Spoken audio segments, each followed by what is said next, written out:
So we're going to talk about a typical Andalusian staple, the gazpacho. The word really means mix up in Spanish. It's mainly based around using tomatoes, so we've got a few tomatoes here. Then green peppers, cucumbers, onion, garlic, and very good quality extra virgin olive oil and some nice sherry vinegar. I don't make my gazpacho with bread. I find it, you know, I'm not looking for it to be a meal. It's normally I use it as a starter, so I want it to remain light. I'm going to give it its thick consistency. I'm going to show you my secret to do that. And I'm going to sort of make up a little salsa that we're going to use as a garnish for it.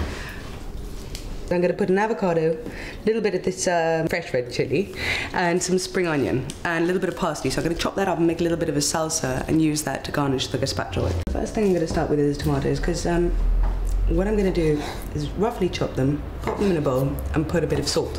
The tomatoes are going to naturally release their own sort of water, really, and I want them to do that because that's going to help me work out how much water to add to the gazpacho. Really, the key about this soup is to make it in the summer, because it's the only time that the tomatoes are really full of flavor and worth tasting. It's such a simple soup that really, if the quality of the ingredients that you're using aren't at their peak, there's not much point in making it, because it can be a very sad affair. I'm going to just put the tomatoes in the bowl there. I'm going to peel one garlic clove. There's a vein that runs down the center of the garlic clove, which is the part that makes it rather indigestible. So what I'm going to do is just with the tip of the knife remove it. See there? Finely slice it. Okay, I'm going to toss that in with the tomato. Now what I'm going to do is just scatter a good pinch of salt on that. Using a spoon, we're just going to mix the salt in with those. The salt is going to extract the moisture out of the tomatoes, if you like, the water out of the tomatoes. While that's happening, I'm just going to roughly chop a little bit of green pepper. I'm going to reserve some of this green pepper for the salsa that I'm going to make. So, okay, so we're going to start putting it together to blend it.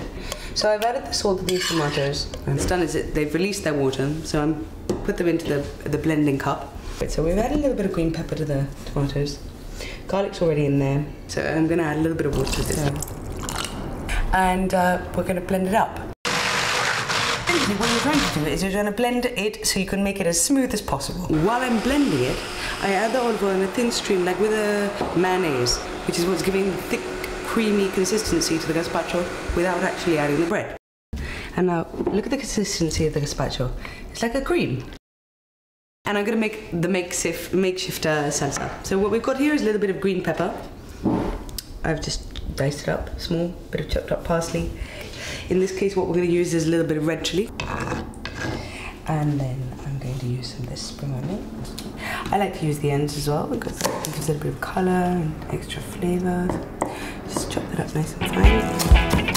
Also, what I'm going to add is a little bit of the avocado and give it a nice creamy taste.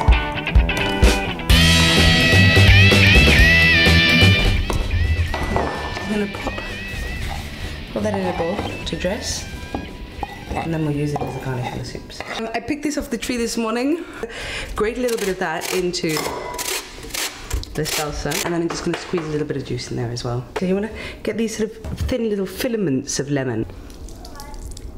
Add a little bit of salt there. I think we've got plenty of olive oil in this, but there's not really more of that.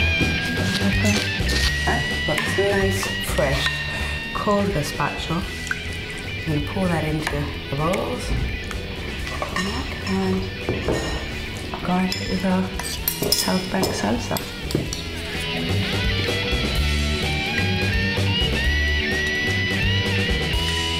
Ta-da! Ta-da!